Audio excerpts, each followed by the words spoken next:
তো hello guys, আপনারা কিন্তু এই রোবোলক্স অ্যাপের মধ্যে একটি নতুন সমস্যায় পড়ে থাকতে পারবেন। আপনারা যখন এই অ্যাপটিকে এখানে ওপেন করে নিচ্ছেন, এখানে এরকম একটি পপআপ শো করছে, connection error, unable to contact server. তো আপনাদের যদি এই প্রবলেমটি হয়ে থাকে, তা আপনারা কি করে ফিক্স করবেন সেটাই জানাবো আজকের এই ভিডিওটিতে। তাই জন্য কিন্তু পুরো ভিডিওটি অবশ্যই দেখতে থাকুন। তো তার আগে ভিডিওটিকে অবশ্যই একটি লাইক করে দিন, এবং এই চ্যানেলে যদি আজই নতুন এসে থাকেন, এখনই চ্যানেলটিকে সাবস্ক্রাইব করে রাখুন এরকম নতুন নতুন ভিডিও দেখার জন্য। তো আপনাদেরও যদি এখানে রোবোলক্স অ্যাপের মধ্যে এই প্রবলেমটি হয়ে থাকে, তাহলে কি করবেন? প্রথমে কিন্তু আপনারা এই অ্যাপ থেকে ব্যাক করে নেবেন, এবং তারপর এখানে অ্যাপটিকে ট্যাব এন্ড হোল্ড করে নিয়ে এখানে কিন্তু অ্যাপ ইনফো অপশনে ক্লিক করে নেবেন। এবং তারপরে কি করবেন? এখানে প্রথমে ফোর্স স্টপ করে নেবেন, এখানে ফোর্স স্টপ করে নেবেন, এবং তারপর এখানে স্টোরেজ ইউজেস এই অপশনে ক্লিক করে নিয়ে প্রথমে এখানে ক্লিয়ার ক্যাচ করে নেবেন, তারপর এখানে ক্লিয়ার ডাটাতে ক্লিক করে নিয়ে ডাটাটি কিন্তু ডিলিট করে নেবেন।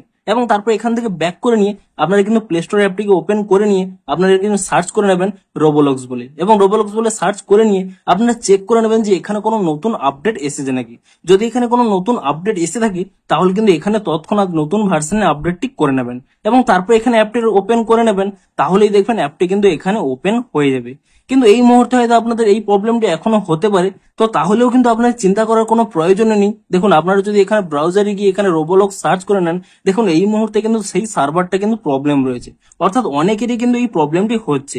আপনারা কিন্তু 1 থেকে 2 ঘন্টা ওয়েট করে নেন, তাহলেই দেখবেন সার্ভারের প্রবলেমটি কিন্তু অটোমেটিক্যালি ঠিক হয়ে যাবে, এবং আপনাদের এই প্রবলেমটিও কিন্তু অটোমেটিক্যালি ঠিক হয়ে যাবে। তো ভিডিওটি যদি একটু হেল্পফুল বলে মনে হয়, অবশ্যই একটি লাইক করে দিন। দেখা হচ্ছে আরো কোনো ইন্টারেস্টিং ভিডিওর সাথে।